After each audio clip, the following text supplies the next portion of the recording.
Hello friends, आपका स्वागत है टेल टाइम्स पर। आपको पूरी कहानी का लिंक डिस्क्रिप्शन में मिलेगा। चलिए शुरू करते हैं आज की कहानी। Rebirth of protector episode 16। Advik और शिवाय दोनों ही अपने काम के लिए ऑफिस चले जाते हैं और दूसरी तरफ नंदिनी और नित्या राठौर मैंशन में नहीं रुक जाती हैं। राठौर मैंशन के सभी लोग नंदिनी और नित्या को बहुत ही पसंद करते हैं। दोनों ही जल्द ही पूरे परिवार में घुल मिल जाती हैं। नंदिनी और नित्या पूरे राठौर परिवार को बहुत पसंद आई थी। पूरे ही परिवार ने नंदिनी और नित्या को अपने दिल से अपना लिया था और पूरा परिवार कल के फंक्शन की तैयारी में लगा हुआ था, तो नंदिनी और नित्या भी उनके साथ कल के फंक्शन की तैयारी में लग जाती हैं। नंदिनी और नित्या को भी राठौर मैंशन में बिल्कुल भी परायापन नहीं लग रहा था। दोनों ही राठौर परिवार में बहुत खुश थी। दोनों का ही ऐसा लग रहा था जैसे वो किसी अजनबियों के बीच नहीं बल्कि अपने ही परिवार के बीच में हो।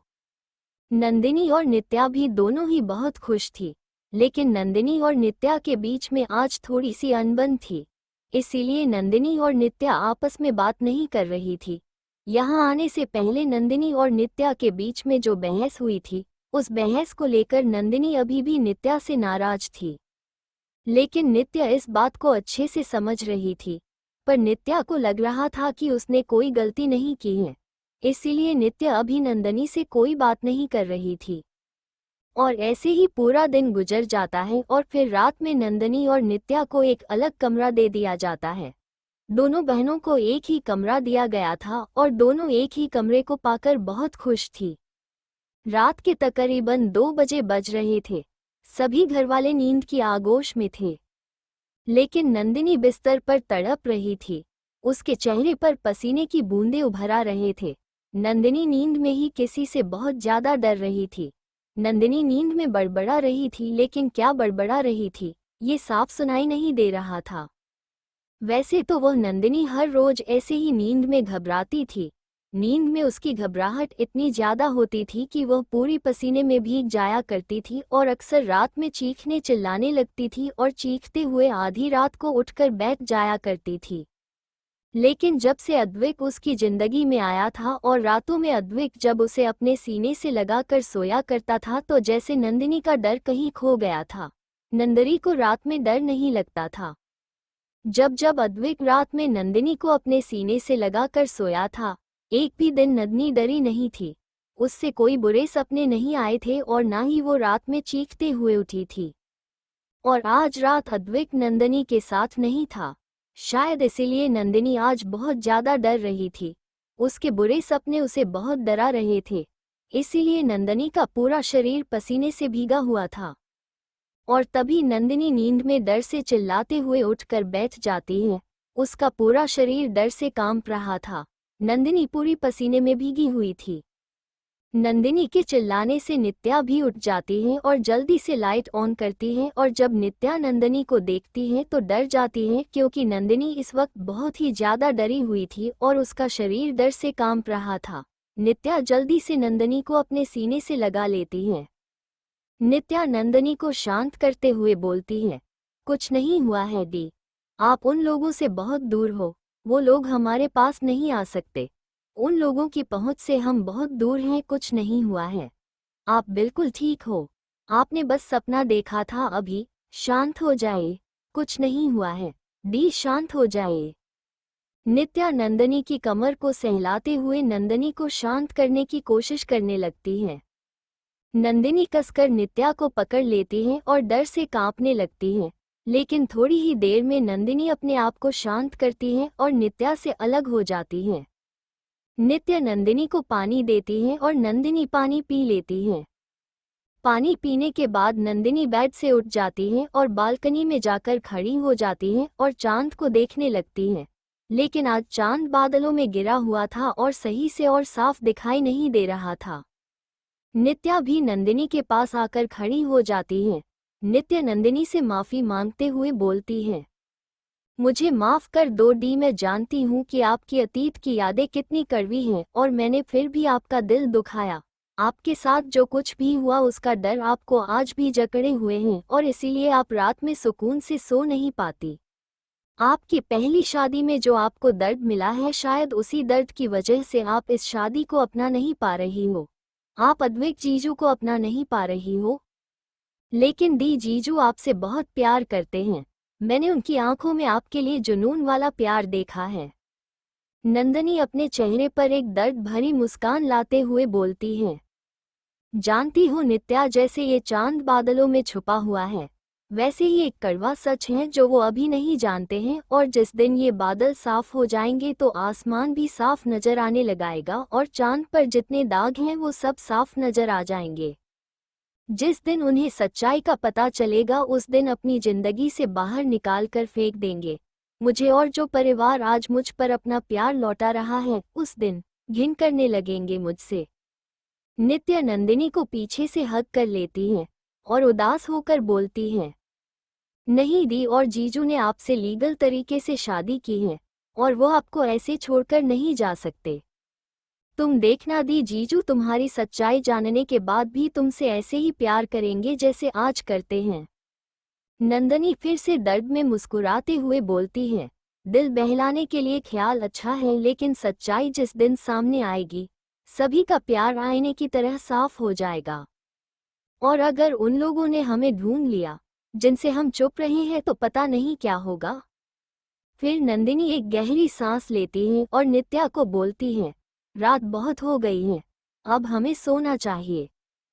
तो नित्य अभी हल्का सा मुस्कुरा देती है और फिर दोनों बहनें बेड पर आकर लेट जाती हैं और नंदिनी दया अब की बार एक दूसरे को हग करके सोने की कोशिश करती हैं और थोड़ी देर बाद नींद की आगोश में भी चली जाती हैं।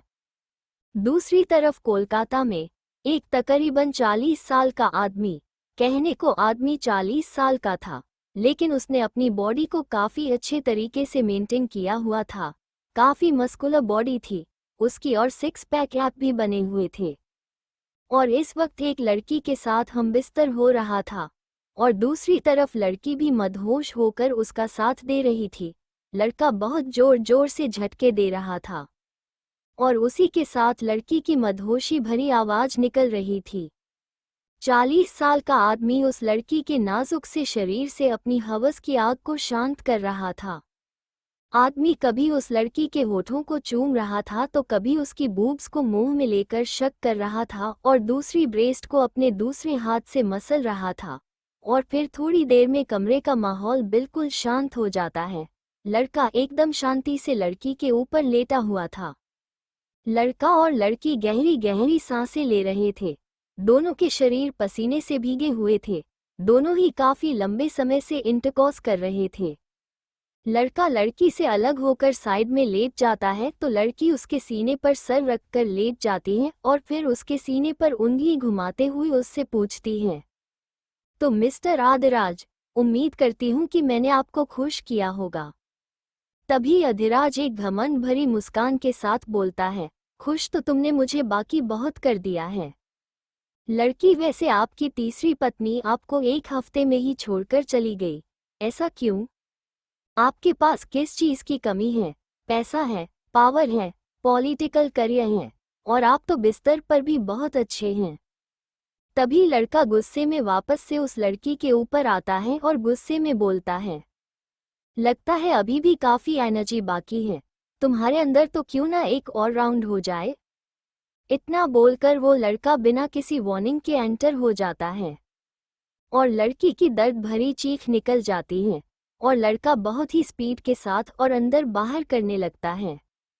और ऐसे ही काफी समय के बाद लड़का उस लड़की को छोड़ता है। लड़की के चेहरे पर दर्द साफ दिखाई दे रहा था तो लड़का उस लड़की के दोनों गालों को पकड़ते हुए गुस्से में बोलता है, आइंदा से मुझे गुस्सा दिलाने की कोशिश मत करना, और मेरी पत्नी मुझे छोड़कर गए जरूर हैं, लेकिन एक बार उसे वापस आना मेरे पास ही है। इतना बोलकर लड़का लड़की को छोड़ देता है और वॉशरूम में चला जाता है। अगली सुबह राठौर मैंशन में बहुत बड़े पुरोहित को बुलाया गया था, राठौर परिवार के तीनों लड़कों के विवाह का मुहूर्त निकालने के लिए। राठौर परिवार हॉल में बैठा हुआ था और बड़ी बेसब्री से इंतजार कर रहा था कि कब पुरोहित जी शादी का मुहूर्त बताएंगे। तभी पुरोहित जी उंगलियों पर तिथियों का हिसाब लगाते हुए बोलते हैं, आज से 5 दिन बाद तीनों बच्चों की शादी का मुहूर्त निकल रहा है, वरना उसके बाद अगर आप चाहें तो 6 महीने बाद का भी एक शुभ मुहूर्त निकला है। सभी लोग बहुत खुश हो जाते हैं। फिर आरती जी बोलती हैं, नहीं नहीं, हमें 6 महीने का इंतजार नहीं करना, हम तो तीनों की शादी 5 दिन बाद ही करेंगे। फिर आरती जी शिवाय और अद्विक से पूछती हैं, आप लोगों को तो कोई परेशानी नहीं है ना 5 दिन बाद शादी करने में? तो अद्विक और शिवाय दोनों ही अपनी गर्दन ना में हिला देते हैं। फिर आरती जी शौर्य से पूछती हैं, और तुम भी हमें साफ साफ बता दो कि अब तुम्हें शादी करनी है या नहीं करनी है? शौर्य मानसी को देखते हुए बोलता है, हाँ दादी, मुझे शादी करनी है और 5 दिन बाद के मुहूर्त के लिए मुझे कोई प्रॉब्लम नहीं है। मैं बस इतना चाहता था कि पहले अद्विक भाई और शिवाय भाई शादी कर ले, और जब अब दोनों भाई शादी कर रहे हैं तो मुझे भी शादी करने में कोई एतराज नहीं है। फिर दादी मानसी से पूछती है, और मानसी, तुम्हें कोई प्रॉब्लम नहीं है ना शादी करने में हमारे इस गुस्सैल पोते से? मानसी शर्मा कर अपनी नजरें नीचे झुका लेती हैं और बस अपनी गर्दन ना में हिला देती हैं, और इस बात से पूरे परिवार के चेहरे पर मुस्कान छा जाती है। और फिर आरती जी नंदिनी और नित्य से पूछती हैं, और बेटा, आप दोनों को कोई एतराज नहीं है ना 5 दिन बाद शादी करने में? आप हमारे पोतों से शादी करेगी? तो नित्या भी अपनी गर्दन ना में हिला देती है, जिससे शिवाय के चेहरे पर भी स्माइल आ जाती है और बाकी का परिवार भी खुश हो जाता है। फिर आरती जी नंदिनी से पूछती हैं, आप कुछ नहीं बोलेंगे नंदिनी बेटा? आप हमें बताइए, क्या आप हमारे सबसे बड़े पोते अद्विक से शादी करेगी? नंदिनी एक नज़र पूरे परिवार को देखती है और फिर अद्विक को, लेकिन नंदिनी अद्विक से नजरें नहीं मिला पाती और अपना चेहरा नीचे झुका लेती है और अपनी आंखें बंद करके बोलती हैं, हमें माफ करना दादी जी, लेकिन हम आपके पोते से शादी नहीं करना चाहते। नंदिनी की बात सुनकर जो पूरा परिवार अभी खुशी से झूम रहा था, उन सभी की खुशी जब एकदम से गायब हो जाती है और सभी लोगों के चेहरे पर हैरानी छा जाती है। सभी लोग हैरानी और सवालिया नजरों से अद्विक और नंदिनी को ही देख रहे थे। शुभांगी नंदिनी से पूछती है, लेकिन क्यों बेटा, क्या आप हमारे बेटे से प्यार नहीं करती? अगर आप हमारे बेटे से प्यार नहीं करती तो आप उनके साथ यहाँ पर आई ही क्यों हैं? अगर आपका और अद्विक का वो रिश्ता ही नहीं है। नंदिनी सर झुका के ही आगे बोलती है, हम यहाँ पर नहीं आए, आपके बेटे हमें यहाँ पर जबरदस्ती लेकर आए हैं और पिछले 3 दिनों से उन्होंने अपने दूसरे घर पर भी हमें जबरदस्ती रखा हुआ है। हम उनसे शादी नहीं करना चाहते और ना ही उनके साथ रहना चाहते हैं।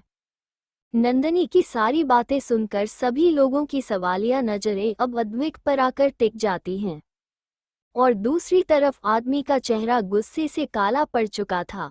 अद्विक ने गुस्से से अपने हाथों की मुट्ठी बना ली थी और अपने गुस्से को कंट्रोल कर रहा था, क्योंकि अद्विक पूरे परिवार के बीच में खड़ा था और नंदिनी ने अद्विक को सबके सामने गुनहगार बना दिया था। अद्विक की आंखें गुस्से से लाल हो रही थी। तभी शुभांगी अद्विक के सामने जाकर खड़ी हो जाती है और अद्विक से सवाल करती है, क्या नंदिनी जो बोल रही है वो सच है अद्विक? अद्विक गुस्से में नंदिनी को घूरते हुए देखता है लेकिन कुछ नहीं बोलता। तो शुभांगी को भी गुस्सा आ जाता है और शुभांगी एक जोरदार थप्पड़ अद्विक को मार देती है। अद्विक को थप्पड़ पड़ते ही सभी लोग अपने मुंह पर हाथ रख लेते हैं और नंदिनी डर से थोड़ा उछल जाती है और अपनी आंखें कसकर बंद कर लेती है। और नंदिनी अभी भी सर झुकाए खड़ी थी, क्योंकि नंदिनी की हिम्मत नहीं हो रही थी अद्विक को फेस करने की या फिर अद्विक के पूरे परिवार को देखने की। नंदिनी गुस्से में चिल्लाते हुए बोलती है, हमने कुछ पूछा है तुमसे अद्विक, जवाब दो हमें। या तो तुम हमें बता दो या फिर हम तुम्हारे पापा को यहाँ बुला लेते हैं, फिर उन्हें जवाब देना। पूरा परिवार हॉल में इकट्ठा था, लेकिन अर्जुन, हर्षित और काव्यांश तीनों ही यहाँ पर मौजूद नहीं थे। उन्होंने अपनी पत्नियों को बोला था, ये सब कुछ औरतों का काम है तो औरतें ही करें, हमें अपने ऑफिस जाना है इसीलिए हम नहीं रुक सकते। फिर अद्विक अपने आप को नॉर्मल करता है और शुभांगी से बोलता है, ऐसा कुछ नहीं है माँ, नंदिनी बस मुझसे नाराज है इसलिए मना कर रही है, वरना नंदिनी मुझसे बहुत प्यार करती है और शादी भी करना चाहती है। अभी बस नाराज हैं क्योंकि कल रात हमारा थोड़ा सा झगड़ा हो गया था।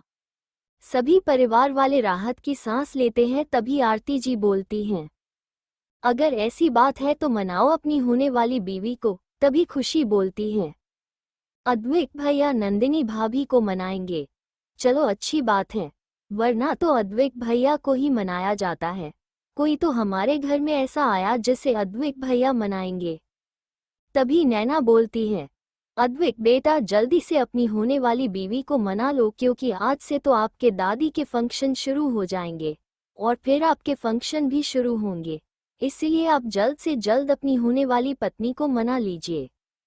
नैना सबको बोलती है, जाकर तैयार हो जाए, क्योंकि आज माँ की हल्दी की रस्म निभाई जाएगी। सभी परिवार वाले वहां से तैयार होने के लिए चले जाते हैं और शिवांगी भी एक नज़र अद्वैत को देखती है और एक नज़र नंदिनी को देखती है और फिर वहां से बिना कुछ कहे चली जाती है। फिर नैना अद्वैत के सामने आती है और अद्वैत को बोलती है, जल्द से जल्द अपनी होने वाली बीवी को मनाओ और याद रहे जवाब हाँ ही होना चाहिए, वरना पूरा परिवार दुखी हो जाएगा और सबकी खुशियां अधूरी रह जाएंगी। बाकी का तुम खुद बहुत समझदार हो। अद्वैत अपनी गर्दन हाँ में हिला देता है। नित्या जो नंदिनी के पास ही खड़ी थी, अपने मन में बोलती है, ये आपने क्या कर दिया दी, पूरे परिवार के सामने सच बता दिया। अब आपको जीजू के गुस्से से कौन बचाएगा। आपको क्या जरूरत थी शादी से इनकार करने की, कर लेती ना शादी। और वैसे भी आप अद्वैत चीजों की लीगल वाइफ ही हो, ये तो सिर्फ रस्में हैं, आप ऑलरेडी उनकी पत्नी हो दी। फिर बाकी सभी परिवार वाले भी नित्या को उनके साथ चलने के लिए बोलते हैं, तो नित्या को मजबूरन नंदिनी को छोड़कर उनके साथ जाना पड़ता है। लेकिन नित्या का दिल बहुत घबरा रहा था नंदिनी के लिए। अब इस वक्त हॉल में सिर्फ अद्वैत और नंदिनी ही बचे थे, क्योंकि बाकी सभी परिवार वाले हल्दी के फंक्शन के लिए तैयार होने के लिए चले गए थे। अब सबके चले जाने के बाद अद्वैत अपने गुस्से को कंट्रोल नहीं करता और गुस्से में नंदिनी की तरफ अपने कदम बढ़ा देता है। और जब नंदिनी देखती है कि अद्वैत उसी की तरफ आ रहा है, तो नंदिनी अपने कदम पीछे लेने लगती है और नंदिनी पीछे होते होते दीवार से टकरा जाती है। अब नंदिनी के पास पीछे जाने के लिए कोई रास्ता नहीं बचा था और सामने से अद्वैत उसी की तरफ आ रहा था। अद्वैत नंदिनी के पास आ जाता है तो नंदिनी साइड से जाने लगती है, लेकिन तभी अद्वैत नंदिनी का हाथ पकड़ लेता है और उससे जोर से दीवार की तरफ ही धकेल देता है, जिससे नंदिनी की कमर दीवार से जा लगती है और नंदिनी दर्द से अपनी आंखें बंद कर लेती है। आ जावे। अद्वैत गुस्से में नंदिनी का हाथ पकड़ता है और उसे दीवार से लगा देता है। नंदिनी दर्द से अपनी आंखें बंद किए ही करा उठती है, क्योंकि अद्वैत ने बहुत जोर से नंदिनी का हाथ पकड़ा था। नंदिनी अपना हाथ अद्वैत से छुड़ाने की पूरी कोशिश करती है, लेकिन छोड़ा नहीं पा रही थी। नंदिनी को अपने हाथ में बहुत दर्द हो रहा था। अद्वैत अपने हर एक शब्द को गुस्से में चबाते हुए बोलता है, तो तुम्हें मुझसे शादी नहीं करनी क्या कहा था तुमने कि मैंने जबरदस्ती तुम्हें अपने घर में रखा हुआ है, जबरदस्ती। और तुम्हें मुझसे शादी नहीं करनी। लगता है तुम्हारी याददाश्त बहुत कमजोर है। तुम्हें मुझसे शादी नहीं करनी, जबकि तुम ऑलरेडी मेरी पत्नी हो। हमारी शादी हो चुकी है, लीगली तुम मेरी वाइफ हो, भूल गई। कोई बात नहीं, आज मैं तुम्हें अच्छे से याद दिला लूंगा कि तुम मेरी पत्नी हो, और आज के बाद तुम ये बात कभी नहीं भूल पाओगी कि तुम मेरी पत्नी हो। इतना बोलकर अद्वैत नंदिनी का हाथ पकड़कर उसे खींचते हुए बाहर ले जाने लगता है। कोलकाता। एक कमरे में 10 से 15 लोग अपना सर झुकाए खड़े थे और अधिराज उन पर बहुत ज्यादा गुस्सा कर रहा था। अधिराज गुस्से में चिल्लाते हुए बोलता है, 4 महीने हो चुके हैं। 4 महीने से तुम लोग कर क्या रहे हो? तुमसे 2 लड़कियां नहीं ढूंढी जा रही? और उस संजीव भारद्वाज ने बोला था कि वो भी जल्द ही पता लगा लेगा, लेकिन अभी तक नहीं ढूंढ पाया। अपनी मौत के डर से तो उस दिन उसने बड़ी बड़ी बातें की थी, पकड़कर लाओ उसे कोलकाता। और अगर इस बार तुम लोग खाली हाथ लौटे तो मैं तुम लोगों की खाल खींचवा दूंगा। दफा हो जाओ, मेरी नजरों के सामने से सारे के सारे नालायक पाल रखे हैं मैंने। 4 महीने से एक लड़की को नहीं ढूंढ पा रहे हैं, गधे कहीं के। अधिराज के इतना बोलने पर सभी लोग 9-2-11 हो जाते हैं। अधिराज गुस्से में टेबल पर रखा शोपीस उठाता है और उसे जमीन पर दे मारता है। शोपीस एक ही पल में चकनाचूर हो जाता है। अधिराज गुस्से में चिल्लाते हुए खुद से ही बोलता है, तुम चाहे जितना भी मुझसे भाग लो, आना तो तुम्हें मेरे पास ही है। मिसेस नंदिनी अधिराज सक्सेना, भला कोई अपने ही पति से भागता है क्या? गलती तुम्हारी भी नहीं है, गलती मेरी है। मैंने तुम्हें समय दिया मेरा होने के लिए, लेकिन तुमने मेरे प्यार का गलत फायदा उठाया और तुम मेरे इस कैद से भाग निकले। एक हफ्ते में जो तुमने दर्द झेला है वो तो कुछ भी नहीं। अब की बार तुम मेरे हाथ लगे तो मैं तुम्हें बताऊंगा असली दर्द क्या होता है। फिर अधिराज शांत हो जाता है और उसके चेहरे पर एक शैतानी मुस्कान आ जाती है। राठौर मैंशन को बहुत ही खूबसूरती से सजाया गया था। घर में फंक्शन की तैयारी शुरू हो गई थी और धीरे धीरे पूरा राठौर मैंशन मेहमानों से भरने लगा था। राजस्थान से भी बहुत सारे मेहमान आए हुए थे। शुभांगी किसी से फोन पर बात कर रही थी। शुभांगी थोड़ी नाराज लग रही थी और शुभांगी नाराजगी से बोलती है, अंजलि तुम्हें यहाँ पर सबसे पहले आना चाहिए था, लेकिन तुम तो अक्षित के साथ कुछ ज्यादा ही बिजी हो गई हो। अंजलि शुभांगी को बोलती है, नहीं भाभी ऐसी बात नहीं है, कृष के फाइनल ईयर के एग्जाम चल रहे हैं, इसीलिए मैं नहीं आ सकती भाभी, वरना मुझे भी आप सभी लोगों की बहुत याद आती है। अक्षत भी शहर से बाहर गए हुए हैं इंटरनेशनल शूज को जज करने के लिए। इस तरह से सब कुछ छोड़कर आप ही बताइए भाभी मैं कैसे आ सकती हूँ? शुभांगी थोड़ा उदास होकर बोलती है, ठीक है कोई बात नहीं, मैं तुम्हें सारी फोटोज और वीडियो सेंड कर दूंगी। अंजलि, थैंक यू भाभी मुझे समझने के लिए, और माँ से भी मेरी तरफ से माफ़ी मांग लेना। शिवांगी, चलो ठीक है, अब मैं फ़ोन रखता हूँ, तुम ज़्यादा परेशान मत हो, मैं सभी को समझा दूंगी। इतना बोलकर शुभांगी फ़ोन रख देती है। फिर शुभांगी भी फंक्शन की तैयारी में लग जाती है। थोड़ी ही देर में घर की सभी औरतें तैयार होकर बाहर गार्डन में आ जाती हैं। आज सभी ने पीले रंग के कपड़े पहन रखे थे जिनमें सभी बहुत खूबसूरत लग रहे थे। मानसी और नित्या ने पीले रंग का लहंगा चोली पहन रखा था और साथ में फूलों से बने गहने भी पहन रखे थे, और शुभांगी, जानवी और नैना तीनों ने ही पीले रंग की साड़ी पहन रखी थी और खुशी में पीले रंग का शरारा सूट पहन रखा था, और घर के सभी आदमियों ने पीले रंग के कुर्ता पजामा पहन रखे थे। जहां लड़कियां अपनी खूबसूरती के जलवे बिखेर रही थी, वहीं पर बॉयज भी अपनी गुड लुक्स का कहर ढा रहे थे। लेकिन नित्या नंदनी को बहुत मिस कर रही थी। दूसरी तरफ अद्विक बहुत जोर से अपनी गाड़ी के ब्रेक लगाता है। एएस विला के सामने थे।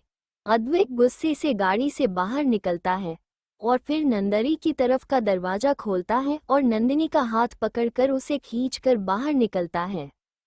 नंदनी को अपने हाथ में बहुत दर्द हो रहा था। नंदनी अपने हाथ को छुड़ाने की पूरी कोशिश करती है, लेकिन अद्विक ने बहुत ही कसकर नंदिनी का हाथ पकड़ रखा था और अद्विक लगभग खींचते हुए उसे विला के अंदर लेकर जा रहा था। नंदिनी अद्विक से अपना हाथ छुड़ाते हुए बोलती है, छोड़िए, हमें कहाँ लेकर जा रहे हैं? हमें आपके साथ कहीं नहीं जाना, हमें छोड़ दीजिए, हमें आपके साथ नहीं रहना, छोड़ दीजिए, हमें जाने दीजिए। और नंदिनी द्वारा कहा गया एक एक शब्द अद्विक गुस्से की आग में घी का काम कर रहा था। हर एक बढ़ते कदम के साथ अद्विक का गुस्सा बढ़ता जा रहा था और नंदिनी उसे अपनी बातों से और भी ज्यादा गुस्सा दिला रही थी। अद्विक नंदिनी को विला के अंदर लेकर आता है और गुस्से में हॉल में ही नंदिनी का हाथ बहुत जोर से झटक देता है, जिससे नंदिनी समझ नहीं पाती और नीचे जमीन पर गिर जाती है, जिससे नंदिनी की कोहनी पर हल्के से चोट लग जाती है। लेकिन अद्विक को तो जैसे अपने गुस्से में कुछ भी दिखाई नहीं दे रहा था। अद्विक गुस्से में हॉल में रखा कांच का टेबल उठाता है और उसे जोर से जमीन पर पटक देता है, और नंदिनी अद्विक इतने गुस्से से बहुत ज्यादा डर जाती है। अद्विक गुस्से में नंदिनी के पास आता है तो नंदिनी डर से पीछे की तरफ खिसकने लगती है। अद्विक नंदिनी के पास आता है और नंदिनी के सर के पीछे हाथ रखकर उसके बालों को मुट्ठी में भर लेता है और बहुत ही गुस्से से अपने हर एक शब्द को चबाते हुए बोलता है, तो तुम्हें मुझसे शादी नहीं करनी, मेरे साथ नहीं रहना चाहती तुम? हाँ, मुझे अपना पति नहीं मानती हो तुम, लेकिन मैं तुम्हें अपनी पत्नी मानता हूँ और आज के बाद तुम भी मुझे अपना पति मानोगी। इतना बोलकर आज देख नंदिनी का हाथ पकड़कर उसे झटके से खड़ा करता है, जिससे नंदिनी के हाथ में और भी ज्यादा दर्द होता है। लेकिन अद्विक को नंदिनी के चेहरे पर दर्द दिखाई तो दे रहा था, लेकिन गुस्से में सब चीज इग्नोर कर रहा था। अद्विक नंदिनी को अपने कंधे पर उठा लेता है और उसे कमरे में ले जाए लगता है। नंदिनी पूरी कोशिश करती है अपने आप को अद्विक से छुड़ाने की। नंदिनी अद्विक के कंधे पर झटपट आ रही थी, लेकिन अद्विक ने उसे बहुत ही कसके पकड़ा हुआ था।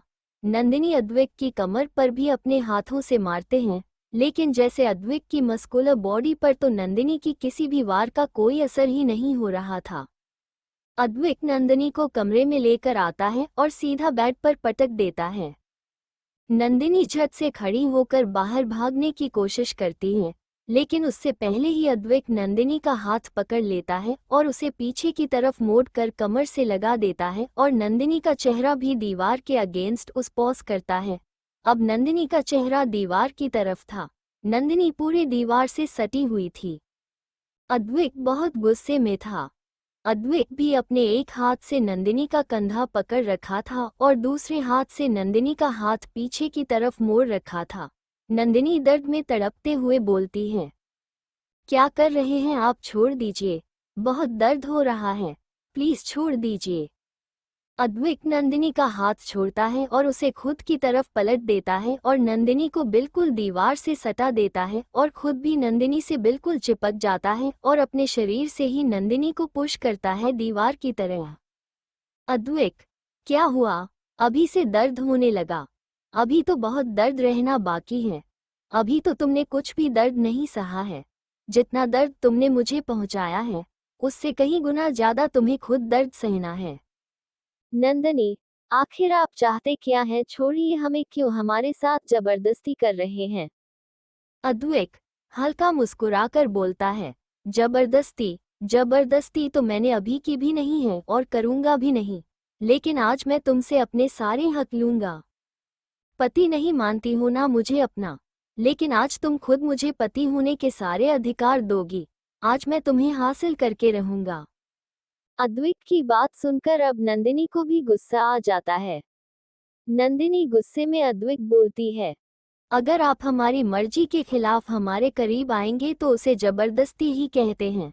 आप हमें प्यार करते ही नहीं हैं। आप सिर्फ हमें हासिल करना चाहते हैं, हमारे जिस्म को पाना चाहते हैं। लेकिन एक बात हमेशा याद रखेगा, आप चाहे जबरदस्ती हमारे जिस्म को शायद हासिल कर भी ले, लेकिन उसके बाद भी हम आपको अपना पति नहीं मानेंगे। नहीं मानेंगे आपको अपना पति। नंदिनी की बात सुनकर अद्विका चेहरा गुस्से से काला पड़ जाता है। अद्विका की नीली आंखें गुस्से से ब्लड शॉट जैसी रेड हो जाती हैं। अद्विक, तो ठीक है, आज फिर तुम्हें हासिल है कर लिया जाए। आज के बाद तुम्हारे जिस्म के हर एक हिस्से से सिर्फ अद्विक राठौर की ही खुशबू आएगी। इतना बोलकर अद्विक नंदिनी की गर्दन पकड़ लेता है और उसे अपनी तरफ खींचता है और अपने होंठ नंदिनी के होठों पर रख देता है। आज देख अपने होठों से ज्यादा अपने दांतों का इस्तेमाल कर रहा था, क्योंकि आज अद्विक सिर्फ नंदिनी को पनिशमेंट दे रहा था। इसीलिए अद्विक नंदिनी के होठों को किस नहीं कर रहा था, बल्कि उन्हें चबा रहा था। एक हाथ से अद्विक में नंदिनी का गला पकड़ रखा था और दूसरे हाथ से अधिक ने नंदिनी के बालों को मुट्ठी में भर रखा था। अद्विक के इस तरह गला पकड़ने से नंदिनी को सांस लेने में बहुत दिक्कत हो रही थी। नंदिनी की सांसें धीरे धीरे कमजोर पड़ रही थी। नंदिनी की आंखों के सामने अंधेरा छाने लगा था। नंदिनी बेहोश होने की कगार पर ही थी कि उससे पहले ही अद्विक नंदिनी को छोड़ देता है। अद्विक के छोड़ते ही नंदिनी जोर जोर से सांसें लेने लगती है और खांसने लगती है। बाकी का रोमांस कल पढ़ने को मिलेगा। शिवांगी को कुछ औरतें जो फंक्शन में आई हुई थी शुभांगी को घेर कर खड़े थे और शुभांगी से बातें कर रही थी। शुभांगी उन औरतों से बातें कर रही थी कि तभी शिवांगी को अपने पेट पर किसी की ठंडी उंगलियां महसूस होती हैं। अपने पेट पर ठंडी उंगलियों को महसूस करके शुभांगी एकदम शिखर जाती हैं। शुभांगी जो अपनी आंखें बंद करके खड़ी थी, और जैसे ही शुभांगी आंखें खुलती है तो उसके सामने अर्जुन कुछ लोगों से बातें कर रहा था। और जैसे ही शुभांगी अर्जुन को देखती है तो अर्जुन भी शुभांगी को देखता है, और उसे देखते हुए अर्जुन शुभांगी की तरफ अपनी एक आय ब्लिंक कर देता है। फिर अर्जुन शुभांगी को इशारे से साइड में आने के लिए बोलता है। शुभांगी इशारे से ही मना करती है तो अर्जुन अपनी आंखें छोटी करके शुभांगी को घूरता है, तो शुभांगी अपना मुंह फेर लेती है। लेकिन अपनी तिरछी नजरों से शुभांगी अर्जुन को ही देख रही थी, लेकिन अर्जुन उसे अभी भी घूर रहा था, जैसे अपनी नजरों से ही कह रहा हो, या तो अभी के अभी साइड में आ जाओ वरना मैं सबके सामने ही शुरू हो जाऊंगा। तो शुभांगी हार मानकर उन औरतों से अपनी बात को खत्म करते हुए वहां से निकल जाती हैं।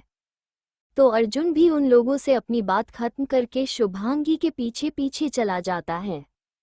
शुभांगी गेस्ट रूम के सामने से गुजर रही थी कि तभी कोई शुभांगी का हाथ पकड़कर उसे अंदर खींच लेता है। शिवांगी जब देखती है तो अर्जुन उसे अपनी बाहों में ले खड़ा था। अर्जुन ने शुभांगी को उसकी कमर से बहुत ही टाइटली पकड़ा हुआ था। शुभांगी उससे हैरानी से देखते हुए बोलती है, क्या कर रहे हैं आप? छोड़िए, मुझे घर में फंक्शन है, इतने सारे मेहमान घर में आए हुए हैं, कोई देख लेगा तो क्या सोचेगा? अर्जुन मदहोशी भरी आवाज में बोलता है, आप जानती हैं जान कि हमें किसी से कोई फर्क नहीं पड़ता। अगर हमें आपसे प्यार करना है तो हम आपसे प्यार करेंगे, और वो भी अभी। शुभांगी हैरानी से बोलती है, प्यार करना है आपको? सच में इस उम्र में भी यह सब कुछ सूझता है? 5 दिन बाद हमारे बच्चों की शादी होने वाली है। आपके दादा बनने की उम्र हो चुकी है और आपको इस उम्र में भी प्यार करना है।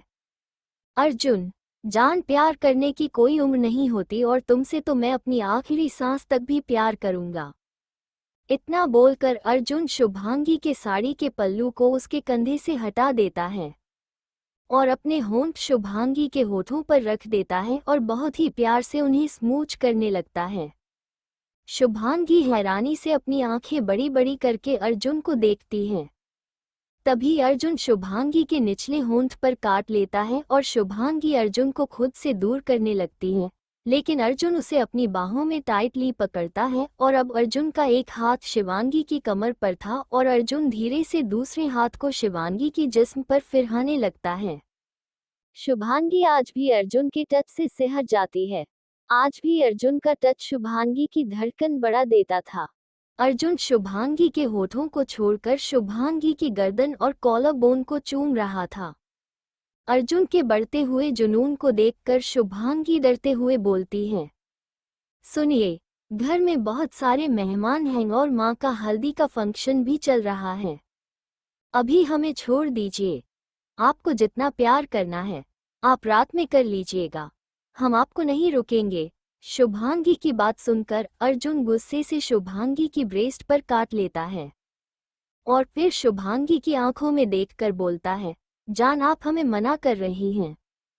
शुभांगी उदास होकर मासूम सा चेहरा बनाते हुए अर्जुन को बोलती है, हम मना नहीं कर रहे, बस रात तक के लिए इंतजार करने को बोल रहे हैं। अर्जुन कुछ बोलता उससे पहले ही कोई दरवाजे को जोर से पीटने लगता है। अर्जुन अपने गुस्से को कंट्रोल करते हुए अपनी आंखों को बंद कर लेता है और फिर अपनी आंखें खोलकर तेजी से दरवाजा खोलता है और वहां से निकल जाता है। दरवाजे पर एक मेड सर झुका कर खड़ी थी। मेड शुभांगी को बोलती है, मैडम, आपको नैना मैम बुला रही हैं। तो शुभांगी अपनी गर्दन हाँ में हिलाते हुए कमरे से बाहर निकल जाती है। अद्विक का कमरा। नंदिनी जोर जोर से खांस रही थी और लंबी लंबी सांसें ले रही थी। नंदिनी जैसे ही शांत होती है तो अद्विक पर चिल्लाते हुए बोलती है, चाहते क्या हैं आप? जान से मारना चाहते हैं? मारना चाहते हैं हमें तो रुक क्यों गए? मारिए हमें, मारिए। अद्विक नंदिनी के जबड़े को पकड़ते हुए बोलता है, मारने के अलावा भी सजा होती है, आज मैं तुम्हें वही सजा दूंगा। इतना बोलकर अद्विक नंदिनी की साड़ी का पल्ला पकड़ लेता है और जैसे ही अद्विक नंदिनी की साड़ी का पल्ला पकड़ता है तो नंदिनी की आंखें डर से बड़ी हो जाती हैं। अद्विक नंदिनी को एक झटका रहता है जिससे नंदिनी के कंधे पर लगी साड़ी फट जाती है। क्योंकि नंदिनी ने अपनी साड़ी में पिन लगा रखी थी और अद्विक के इस तरह साड़ी का पल्ला खींचने पर साड़ी वहां से फट जाती है। नंदिनी भी साड़ी के पल्लू को पकड़ लेती है और अपने सीने को छुपाने की कोशिश करते हुए नंदिनी अद्विक को बोलती है, ये आप क्या कर रहे हैं? अगर रक्षक ही भक्षक बन जाएगा तो ये दुनिया किसी पर विश्वास नहीं कर पाएगी। आप हमारे साथ ऐसा नहीं कर सकते। लेकिन आदमी को तो जैसे अपने गुस्से के आगे कुछ दिखाई ही नहीं दे रहा था। अद्विक गुस्से में एक और झटका देता है जिससे नंदिनी एक राउंड लगाते हुए नंदिनी फिर से अपनी साड़ी को पकड़ती है और इस बार बहुत ही टाइट करके पकड़ती है। तो अद्विक जब दोबारा झटका देता है तो नंदिनी अद्विक के सीने से जा लगती है। अद्विक नंदिनी की साड़ी को छोड़ देता है और अपने एक हाथ को नंदिनी की कमर में डालकर उसे खुद से चिपका लेता है और फिर से उसके बालों को मुट्ठी में भरकर बोलता है, पति हूँ तुम्हारा, कोई भक्षक नहीं, हक रखता हूँ तुम पर और तुम्हारे इस जिस्म पर, और वही हक मैं आज ले रहा हूँ। तुम्हें छूने का हक तो खुद मुझे गवर्नमेंट ने भी दिया है। इतना बोलकर अद्विक फिर से नंदिनी के होठों पर अपने होंठ रख देता है और उससे बहुत ही रूडलीली तरीके से किस करने लगता है। अद्विक नंदिनी के होठों को बहुत ही जोर से स्मूच कर रहा था, उन्हें खींच रहा था, चबा रहा था। अद्विक ने एक हाथ से नंदिनी के बाल पकड़ रखे थे और दूसरे हाथ से नंदिनी की कमर, और अद्विक ने नंदिनी की कमर को बहुत ही टाइटली पकड़ा हुआ था। ये समझ लीजिए जैसे कि अद्विक अपने नंदिनी की कमर को दबोच रखा था। नंदिनी को अपने बालों में, कमर पर और होठों पर बहुत दर्द हो रहा था। नंदिनी की आंख से आंसू निकल रहे थे। नंदिनी अपने दोनों हाथों से अद्विक को दूर करने की कोशिश कर रही थी।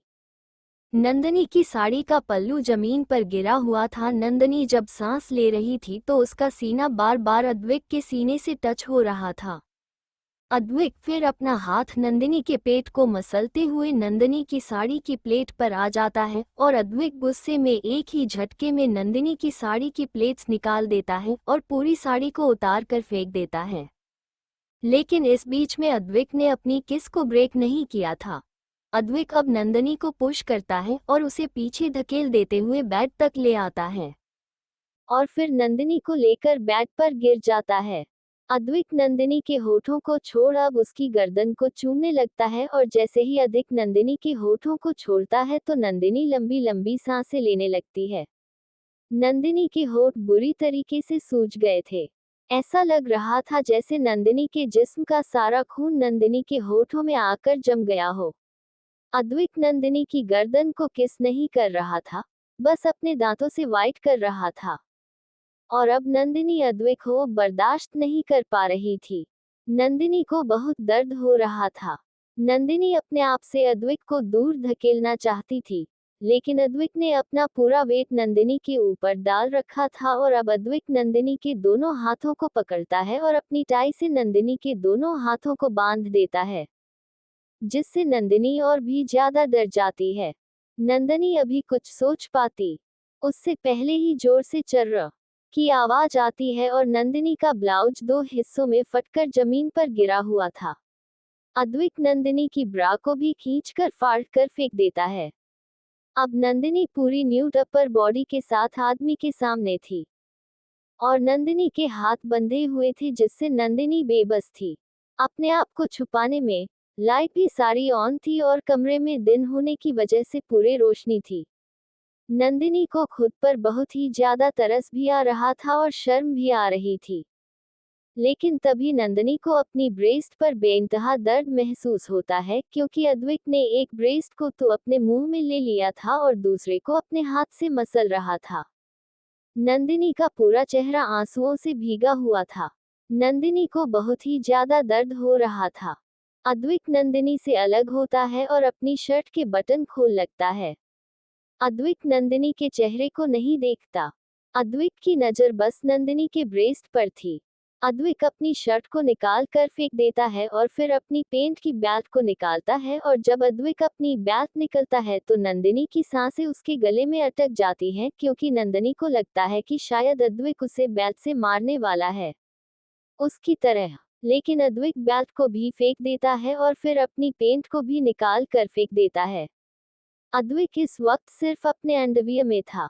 नंदिनी डर से पीछे खिसक रही थी।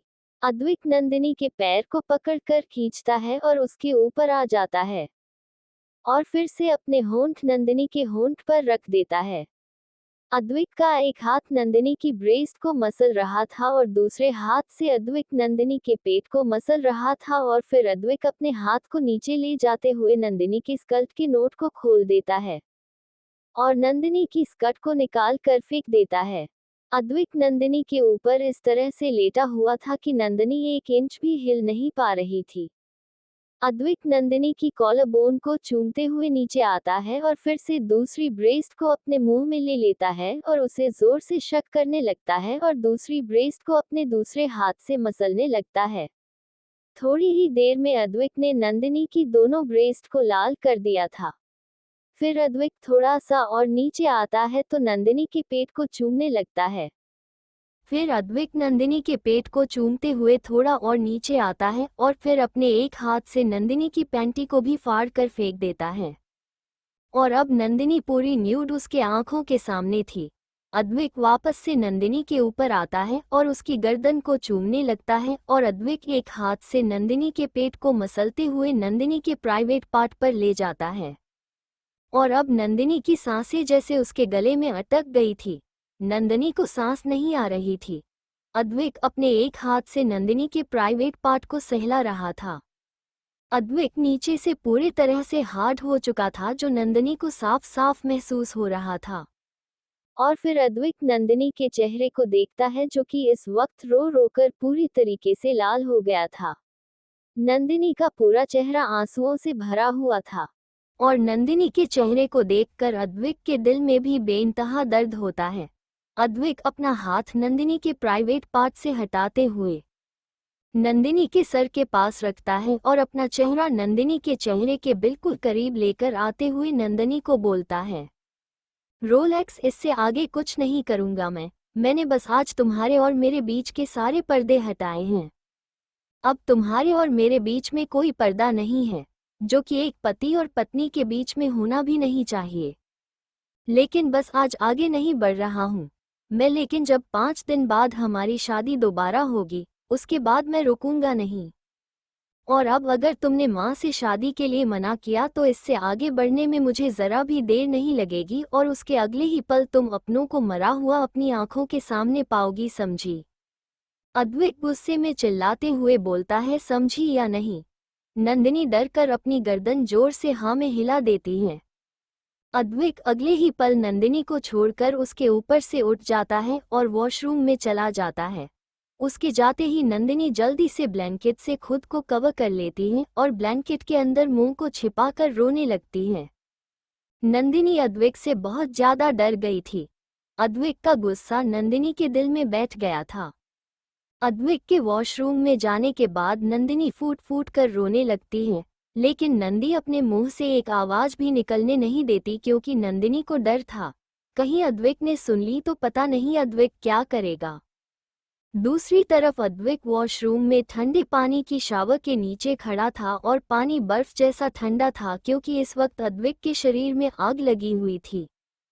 क्योंकि अद्विक ने नंदिनी को आखिरी छोर पर आकर छोड़ तो दिया था, लेकिन अद्विक अपने आप को कंट्रोल नहीं कर पा रहा था और अपने आप को कंट्रोल करने के लिए ही अद्विक वॉशरूम में ठंडे पानी के नीचे खड़ा था ताकि अपने अंदर की जल रही आग को शांत कर सके। थोड़ी देर में अद्विक वॉशरूम से बाहर आता है। अद्विक ने अपनी कमर पर सिर्फ एक टॉवल लपेट रखा था। जैसे ही अद्विक बाहर आता है तो नंदिनी को देखता है जो इस वक्त बेड पर ब्लैंकेट को ओढ़े बैठी हुई थी। अद्विक नंदिनी को देखकर बोलते हैं, जाओ जाकर शावर ले लो, उसके बाद हमें राठौर मेंशन भी जाना है और मैंने जो कहा उसे याद रखना, माँ के सामने ना नहीं करना है। हाँ करना है, वरना तुम जानती हो मैं क्या कर सकता हूँ। अद्विक की बात सुनकर नंदिनी ज्यादा कुछ नहीं बोलती, बस ब्लैंकेट के साथ ही वॉशरूम में जाने लगती है तो अद्विक उसे अजीब नजरों से देखते हुए बोलता है, ये तुम वॉशरूम में ब्लैंकेट ले जाकर क्या करोगी? तभी नंदिनी थोड़ा डरते हुए बोलती है, हमने कपड़े नहीं पहन रखे और जो कपड़े हमें पहन रखे थे वो आपने फाड़ दिए हैं, तो हम क्या करें? नंदिनी की बात सुनकर अद्विक नंदिनी को कुछ नहीं बोलता। बस एक दूसरे टॉवल से अपने गीले बालों को पोंछने लगता है। नंदिनी पहले अलमारी से अपने लिए कपड़े निकालती है और फिर वॉशरूम में चली जाती है। अद्विक भी तैयार होकर कमरे से बाहर चला जाता है। नंदिनी एक येलो कलर की सिंपल शिफॉन की साड़ी पहनती है जिसमें नंदिनी बहुत प्यारी लग रही थी। लेकिन जब नंदिनी आईने के सामने आकर खड़ी होती है तो देखती है कि उसकी गर्दन और कॉलर बोन पर बहुत सारे लव बाइट्स बने हुए थे। नंदिनी थोड़ा सा पलटकर अपनी पीठ को देखती है तो उसकी पीठ पर भी काफी सारे लव बाइट्स बने हुए थे। नंदिनी का ध्यान अपनी कमर पर जाता है तो कमर पर भी लव बाइट्स थे। नंदिनी एक गहरी सांस लेते हुए अपने मन में बोलती है, हे भगवान, एक जगह ऐसी नहीं छोड़ी जहां पर इन्होंने कांटा ना हो। और फिर नंदिनी का हाथ हल्का सा अपनी ब्रेस्ट पर लग जाता है तो नंदिनी की दर्द भरी आह निकल जाती है क्योंकि नंदिनी की ब्रेस्ट सूज गई थी और उनमें तो काफी सारा दर्द था। नंदिनी गुस्से में अद्विक को और भी 2-4 गालियां देती है और बहुत कोसती है। नंदिनी अपने आप में ही बड़बड़ाते हुए बोलती है, हे भगवान, ऐसा पति तो कोई किसी अपने दुश्मन के लिए भी ना मांगे जैसा पति आपने मुझे दिया है। और फिर नंदिनी जब सोचती है कि उसने क्या बोला तो नंदिनी अपने आप से ही उदास होकर बोलती है, पति कैसी जिंदगी बना दे भगवान जी आपने। मैंने कभी नहीं सोचा था कि मेरी जिंदगी ऐसे दोराहे पर आकर भी खड़ी हो जाएगी। पति नाम से भी मुझे नफरत हो जाएगी। मेरी जिंदगी का तमाशा बन गया है। पति शादी मेरी जिंदगी के अभिशाप बन गए हैं मेरे लिए। नफरत होने लगी है खुद से। फिर नंदिनी अपने दोनों हाथ से अपने चेहरे को छुपाकर रोने लगती है। तभी नंदन को अद्विक का ख्याल आता है कि अद्विक ने बोला था, हमें राठौर मैंशन भी जाना है। इसीलिए नंदिनी जल्दी से अलमारी से एक पीले रंग का अनारकली सूट निकालती है जो कि नंदिनी के नी लेंथ था। अनारकली सूट में नंदिनी की पूरी बॉडी छिप गई थी। नंदिनी जल्दी से तैयार होकर नीचे आ जाती है तो आधुनिक नीचे हॉल में ही बैठा था। अद्विक नंदिनी को नीचे आता हुआ देखकर बोलता है, हो गए रेडी तो चलो चलते हैं। वैसे भी माँ के कई बार कॉल आ चुके हैं। इतना बोलकर अद्विक मेंशन से बाहर निकल जाता है तो नंदिनी भी उसके पीछे पीछे चली जाती है। दूसरी तरफ राठौर मेंशन में गार्डन में हल्दी का फंक्शन चल रहा था और गार्डन के बीचों बीच में एक तरफ आरती जी को बैठाया गया था और दूसरी तरफ अवेंद्र जी बैठे हुए थे। दोनों के बीच में एक पीले रंग का पर्दा लगाकर दीवार बनाई गई थी, लेकिन पर्दा काफी हल्का था जिसमें एक दूसरे को हल्के से देखा जा सकता था। तो दादा और दादी जी भी एक दूसरे को अपनी तिरछी नजरों से देख रहे थे। नित्य को भी आरती जी को हल्दी लगाने के लिए बोला जाता है तो नित्य आरती जी को हल्दी लगाकर जब वापस आ रही थी तो एक वेटर से टकरा जाती है और उस वेटर के हाथ में जो जूस के गिलास थे उनमें से जूस छलककर नित्या के लहंगे पर गिर जाता है। वेटर नित्या से माफी मांगते हुए बोलता है, सॉरी मैडम, माफ कर दीजिए, गलती से हो गया। तो नित्या बहुत ही प्यार से जवाब देती है, कोई बात नहीं भैया, जूस ही तो गिरा है, मैं इसे साफ कर लूंगी, आप जाएं और अपना काम करें, कोई बात नहीं। फिर वो बेटा भी अपने काम में लग जाता है और नित्या अपने लहंगे को देखते हुए महल के अंदर आती है और अपने रूम में बने वॉशरूम में जाकर अपने लहंगे को साफ करने लगती है। लेकिन तभी नित्या को दरवाजा बंद होने की आवाज आती है। नित्या जब पीछे पलट कर देती है तो उसके पीछे शिवाय खड़ा था। शिवाय को देखकर नित्या थोड़ा सा डर जाती है और डरते हुए बोलती है, आप यहाँ क्या कर रहे हैं? किसी ने आपको यहाँ पर देख लिया तो क्या सोचेंगे मेरे बारे में, आप आ जाइए यहाँ से। शिवाय नित्या को ऊपर से नीचे तक देखता है और फिर अपने कदम नित्या की तरफ बढ़ाने लगता है। तो नित्या डर से पीछे होने लगती है और नित्या 2 कदम ही पीछे हुई थी कि दीवार से टकरा जाती है और शिवाय उसके बिल्कुल करीब आकर खड़ा हो जाता है। शिवाय अपने दोनों हाथ दीवार पर नित्या के अगल बगल में रखते हुए नित्या के चेहरे पर झुकते हुए हल्की सी फूंक मारता है, जिससे नित्या के चेहरे पर आ रहे बाल हल्के से साइड हो जाते हैं और शिवाय बहुत ही मदहोशी भरी आवाज में नित्या के कान में बोलता है, तुम्हें सच में लगता है कि कोई अगर हमें यहाँ देख लेगा तो उससे मुझे कोई फर्क पड़ेगा? शिवाय राठौर सिर्फ अपने मन की करता है और किसी की नहीं। और अभी मुझे प्यास लगी है तो मैं बस अपनी प्यास बुझाने आया हूँ।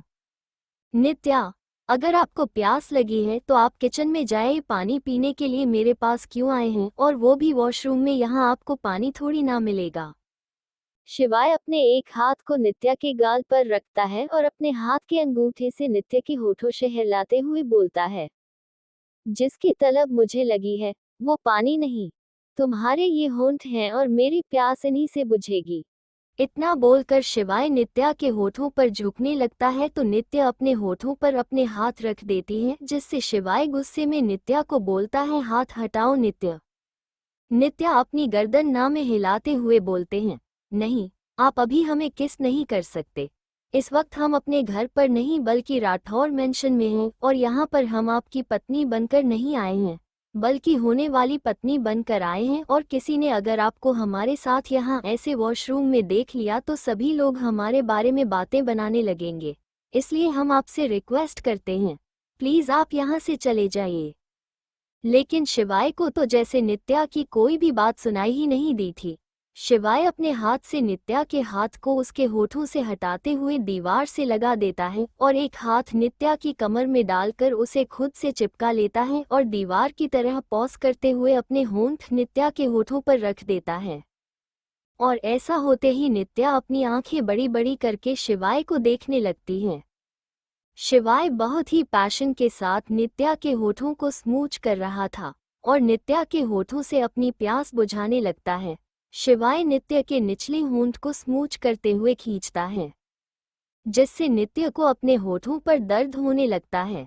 नित्या अपने एक हाथ से शिवाय को खुद से दूर करने की कोशिश करते हैं, लेकिन शिवाय टच से मच नहीं होता और अपने दूसरे हाथ को शिवाय के हाथ से छुड़ाने की कोशिश करती हैं, क्योंकि नित्या को अपने हाथ में भी बहुत दर्द हो रहा था। और इन सबसे बेखबर शिवाय बस नित्या के होठों के जाम को पीने में व्यस्त था। शिवाय नित्या के होठों को बेतहाशा झूमे जा रहा था और नित्या दर्द से तड़प रही थी। मैं क्या को अपने हाथ में भी दर्द हो रहा था और अपने होठों पर भी दर्द हो रहा था, और दूसरी तरफ शिवाय का दूसरा हाथ नित्या की कमर और पीठ दोनों पर ही चल रहा था। नित्या अपने आप को शिवाय से छुड़ाने की बहुत कोशिश करती है लेकिन छोड़ा नहीं पाती, और अब नित्या को धीरे धीरे शिवाय पर गुस्सा आने लगता है, क्योंकि एक तो बाहर फंक्शन चल रहा था, दूसरा राठौर मेंशन में सभी लोगों को अभी शादी के बारे में नहीं पता था, और अगर उनमें से किसी ने भी उन्हें ऐसे देख लिया तो वह नित्या के बारे में गलत ही सोचेंगे। ऐसा नित्या के दिमाग में आ रहा था, वरना राठौर परिवार में कोई भी उन दोनों के बारे में ऐसा नहीं सोचता, क्योंकि मानसी और शौर्य का रिलेशन भी सभी को पता था। तो जब वो लोग उनके रिश्ते को एक्सेप्ट करते थे तो फिर नित्या और शिवाय के रिश्ते में ही उन्हें क्या बुराई नजर आती। शिवाय मानसी की कमर में हाथ डालकर उसे खुद से चिपका लेता है और अपनी जीभ को मानसी के मुंह में एंटर करके मानसी के पूरे मुंह का जायका ले रहा था। और अब मानसी भी स्ट्रगल करते हुए थक गई थी तो मानसी अपने आप को बिल्कुल ढीला छोड़ देती है। शिवाय की बाहों में मानसी ऐसे खड़ी हो जाती है जैसे कि वो कोई जीता जाता इंसान नहीं बल्कि कोई पुतला हो। और जब शिवाय महसूस करता है कि नित्या कोई हरकत नहीं कर रही तो शिवाय नित्या को छोड़कर उसे गौर से देखने लगता है। नित्या बहुत ज्यादा गुस्से में थी। नित्या को बहुत गुस्सा आ रहा था शिवाय पर। जब शिवाय रुक जाता है तो नित्या का गुस्सा शिवाय पर फूट पड़ता है। नित्या गुस्से में शिवाय से बोलती है, क्या हुआ, रुक क्यों गए, करिए करिए ना, यही तो चाहिए आपको, मेरा जिस्म, आपकी मोहब्बत का सफर आपका बिस्तर ही है ना, और मैं तो बीवी हूँ, हक बनता है आपका मुझ पर, मेरे जिस्म पर, तो आइए करिए अपनी ख्वाहिश पूरी, आप अपनी हवस। नित्या कुछ बोल ही रही थी कि शिवाय का गुस्सा भी नित्या पर फूट पड़ता है और शिवाय गुस्से में नित्या के बालों को मुट्ठी में भरकर उसके चेहरे को अपने चेहरे के बिल्कुल करीब लाता है और गुस्से में नित्या का जबड़ा पकड़ते हुए बहुत ही गुस्से में नित्या को बोलता है, हाँ चाहिए मुझे तुम्हारा जिस्म और तुम्हारे जिस्म की तलब लगी होती है मुझे, पति हूँ तुम्हारा, हक रखता हूँ तुम पर, तो तुम क्या चाहती हो, तुम्हारे होते हुए, अपनी बीवी के होते हुए मैं दूसरी औरतों के पास जाऊं। हर पति पत्नी का रिश्ता बिस्तर तक जाता ही है, मैं कोई अनोखी ख्वाहिश नहीं रख रहा हूं।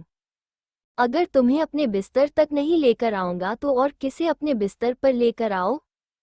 प्यार करता हूं तुमसे, शादी की है मैंने, इसीलिए अपने रिश्ते को आगे बढ़ाना चाहता हूं।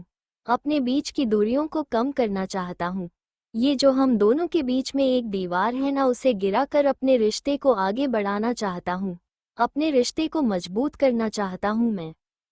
वैसे ना तुम जैसी औरतें ही होती हैं जो खुद तो पति के करीब नहीं आना चाहती, और अगर पति किसी और के करीब पहुंच गया ना तो फिर पूरी दुनिया में ढिंढोरा पीट पीट कर यह बताती फिरती हैं कि मेरे पति ने मुझे धोखा दिया, मेरा पति बेवफा है, मेरा पति दूसरी औरतों के पास जाता है।